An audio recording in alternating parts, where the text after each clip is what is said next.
Now, on Thursday, May 23rd, from 5 p.m. till 10 p.m. at Bohemian Hall on 73rd Street in New York City, Stephane Matteau will be hosting an event to discuss his iconic overtime goal to send the Rangers to the Stanley Cup Finals in 1994. Matteau, Howie Rose, Mike Richter, Adam Graves, the Devils' Jim Dowd, and the Owls' Pierre Turgeon will take part in a panel discussion to talk about their memories of the 1994 Stanley Cup run. Proceeds from ticket sales, auction memorabilia, and experiential packages will benefit the Stephane Matteau Foundation and Mount Sinai Hospital, Department of Urology, with bladder cancer research on behalf of Howie Rose. For more information on tickets and sponsorships, fans can visit MatteauFoundation.org. So that's a lot. I hope that, and we'll repeat that so you know how to get the tickets a little bit later on. But we are joined right now by the aforementioned Stephane Matteau. He joins us in the studio. Stephane, it's Michael, Don, and Peter. How you doing? Very good. Thanks for having me. Thank you, guys. When a Ranger team is this good and looks like it has a chance to go to the Stanley Cup, does it remind you of '94? Does it bring back those memories immediately?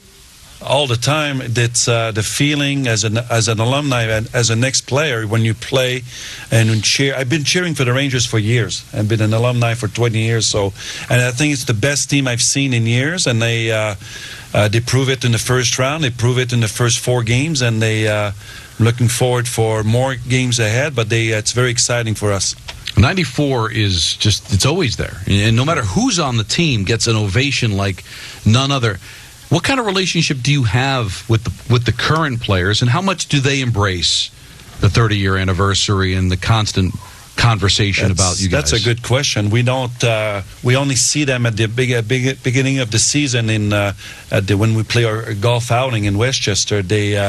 I don't know. I think I only know Trouba personally. My son played with him for the U.S. national team. So I know they see us all the time in the building when they introduced us to the fans. But I wish we could I wish we could share some stories with them. But they are so professional. I guess they secure themselves in the locker room and their little bubble. So I wish we could tell our story. But they're doing pretty good right now. How familiar is the energy in the Garden right now? Does it feel the same? And also, you played in a bunch of great hockey towns. Yeah. How does MSG compare to other places for playoff hockey? Well, last game was incredible. It's double overtime, and Panarin scored, and Trocheck scored, and it was just an amazing environment. The old Garden was the old Garden. I was fortunate to play in Chicago Stadium, the old one, the old Montreal Canadian place, and the fan base are back in the building. I know during pandemic, the fans, a lot of season ticket holder give away their tickets, but now their true fans are back. The feeling is back, and let's say if they can win another few games here. Now, you scored one of the most famous goals in the history of hockey in New York, and one of the most famous moments in sports in New York. And when you watch overtime hockey in the playoffs, Stephane, you realize how heart-thumping it is and how you're holding your breath. And these are just the fans. You scored your overtime goal in the 7th game to get to the Stanley Cup that everybody in New York was waiting for. How did you function? What level were you functioning on to get through the pressure? Well, there was a lot of pressure, but we were surrounded by the best leaders of all time in Mark Messier. Kevin Lowe was on the team, McTavish, Adam Graves, and many, many players who've been there for the Edmonton Oilers run. So I was just a kid. I was on a good line with Kovalev and Steve Larmer.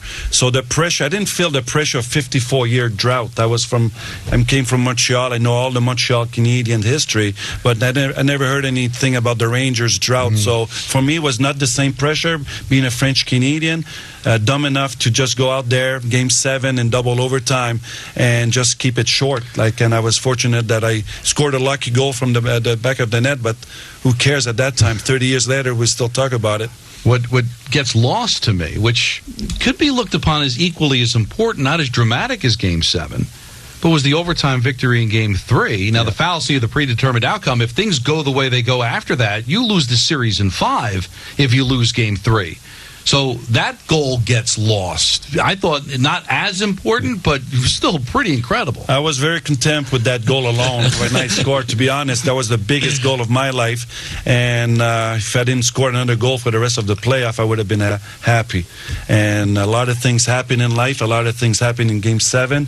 And we can't forget in Game 6, our captain came through scoring a hat trick in the third period alone. If he doesn't score, I'm not here talking to you guys 30 years later. And so a lot of things happen in our lives. A lot of things they end up scoring with less than 10 seconds left in the game for me to be able to score in a double overtime. So I'm very grateful to double overtime, and it's one of the best hockey series of all time. In the 3 double overtime game, we lost in the first game when Stephane Richer scored a double overtime. My goal in third game, Messier guaranteed the game in Game 6 and alone in Game 7. So the New York fans had a lot to cheer for in 1994. It must be weird too. Like, obviously you're an incredible hockey player your whole life, and the goal that you're most known for was not the prettiest play of your life, right? You've had so many shots that I'm sure you're like, I've never played so well in my life. And then it happens to be one, you wrap around, you think it's a pass, it ends up bouncing in, it changes your life. Yeah. Is that sort of just the ultimate of playoff hockey? Just put the puck on the net and see what happens? Well, my statement was I tried to put the puck in front of the net, but if you look at the video, Scott Niedermayer kept hooking me, so I kind of twist my body in front of the net, so I didn't have much of a choice to put it in front. And now that I can, 30 years later, I can look at the replay. I didn't have much of a hole to put it in, so it deflected on Brother's blocker's side and went between his legs. So that was not the prettiest one, but they keep telling the kids in my program that if you work hard at it, you don't have to be the best player on the team to perform at the highest level. Stephane Matteau is our guest here on the Michael Kay Show as the Rangers play tonight, Game 5 at Madison Square Garden. You mentioned Messier guaranteeing a victory before Game 6. Now, you're a younger player at that point. I mean, did people just look at him and go, what are you doing? Guarantee? I mean, what was the reaction in that room when he said, I guarantee? To be honest, we didn't have social media back then. I didn't read anything about it. We had the options to see the paper clips on the table, but I was so damn nervous in that Game 6 alone in New Jersey because we were facing elimination. So I had to focus on my job. I thought I had a pretty decent game without a shot on net, but I was very nervous. But now looking back at I don't think I would ever had the guts to predict a game, let alone that Mark Messier put a lot of pressure on himself, and he performed. I witnessed it from the bench, and scoring that hat trick alone in the third period was just incredible. We've made a big deal of the fact of the Rangers having to hang around too long early in series and wearing themselves out late. We saw that certainly in 14 and 15.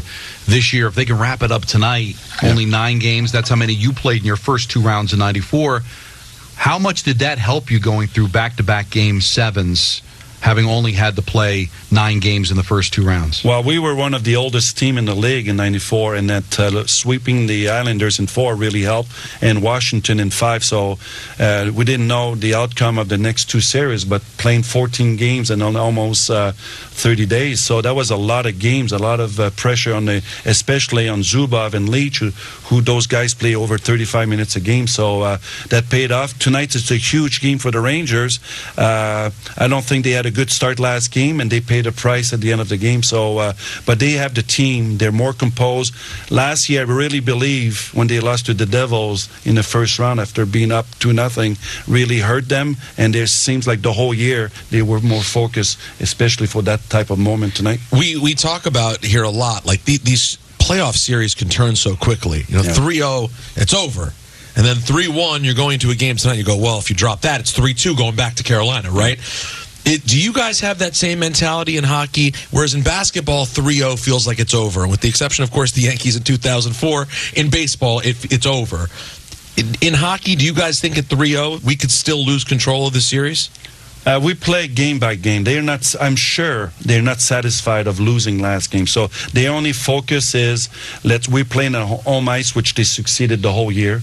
They're not thinking about if we're losing, otherwise they're going to be distracted and they will lose. So there's no guarantee, but they are focusing on the first period because they had they were lousy in the first period and they get scored against. So they're focusing alone on the game tonight alone. So it's really fans that think ahead. As players go, almost period to period and game to game, they don't think in the broad, they think in the micro, not the macro, right? Well, the fans are spectacular. If you listen to the fans, you'd be all over the place. They're amazing. The New York fans are amazing, but the team are well prepared. Their coaching staff this year been incredible, and the players are focused and they are well coached this year. How about your relationship with Howie Rose? How has that grown over the years? Well, I moved to Florida a few years ago. Howie's in Florida also, and they every year on May 27th we text each other. And my goal. I don't think my goal alone without Howie would have been as spectacular. I think Howie was incredible, part of my life, and I looking forward for my event next week. Let's relive that moment, shall we? Seesaw for the Devils, plays it cross ice into the far corner. Matteau swoops in to intercept. Matteau behind the net, swings it in front. He scores! Matteau! Stephane Matteau! And the Rangers have one more hill to climb, baby! But it's Mount Vancouver! The Rangers are headed to the final! Still fun to hear?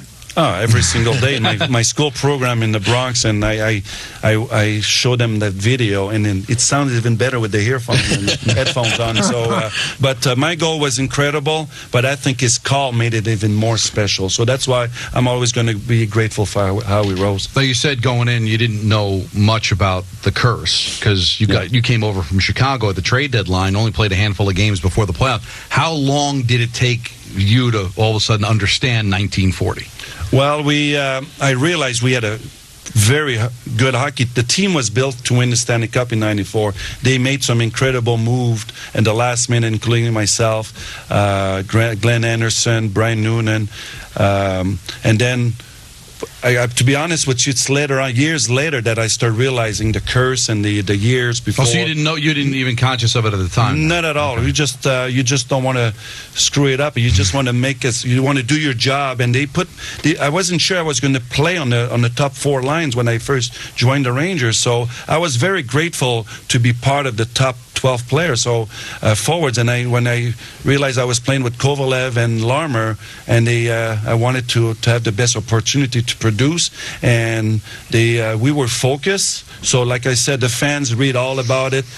We hear a lot of things happening in 1994 with the earthquake and the Knicks and the blah blah blah blah. So the OJ, players, OJ, and so we hear about it, but we don't.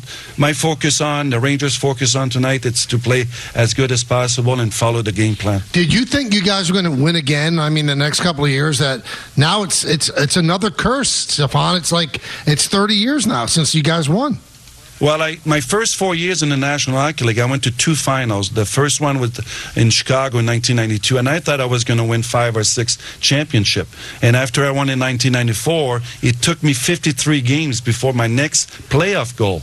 So people were calling me overtime hero, but it came with a lot of pressure, and I never reached the final. I never missed a playoff in my career, except my last year in Florida. So I thought I was going to win 5 or 6. So even better today, realizing how hard it is, and to win it in New York was the best moment.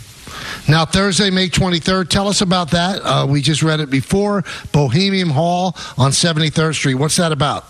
We are doing a panel. I wanted my best friends on the team, Adam Graves and Mike Richter. They said yes right away. But also I wanted to hear a vision on the Islanders side. My best friend growing up, it's Pierre Turgeon. It's still my best friend. So I wanted the fans to hear his side of the Islanders and also us growing up. And then I wanted to hear the Devils side, Jimmy Dowd, who was very close when I scored. Actually, he was closer than me, was actually in the net. So he accepted to be on the panel and how we rose. So we're going to go we're going to have a fan base in front of us, talk memory lane, and talk about what happened to us the last 30 years.